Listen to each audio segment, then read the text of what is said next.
Meet James. He's a CFO at a mid sized bank. Last Tuesday, one of his biggest clients, a supplier moving $2 million across borders, called furious. Why did my payment get rejected? There's no fraud. We've been partners for 5 years. James had no answer because the real problem wasn't fraud, it was his compliance system. Here's what nobody wants to admit: 30% of cross border payments, legitimate ones, get rejected by compliance checks every single day. Not because of terrorism, not because of money laundering, because the system is broken. The scandal: 95% of those rejections are false alarms.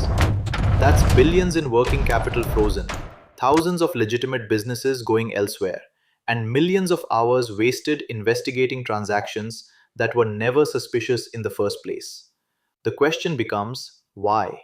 Here are three reasons this spiral keeps happening. First, regulatory chaos. A payment that's perfectly legal in Singapore might look suspicious in New York. Same transaction, different rules. So the system flags it to be safe. Second, the money spent solving nothing.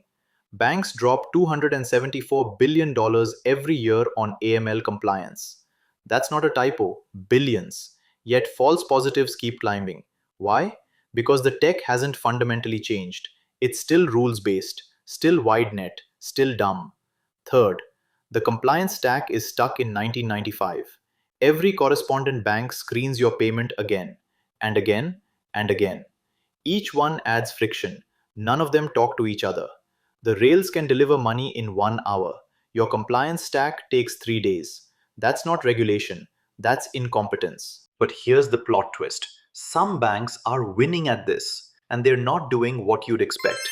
They're not adding more rules, they're solving compliance efficiency, a completely different problem. They're asking, how do we screen faster and better? Not, how do we screen harder? That shift from stringency to efficiency separates the institutions keeping clients from the ones bleeding them.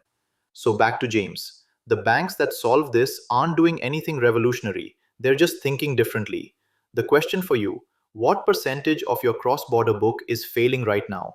Because if you don't know that number, it's probably higher than 30%.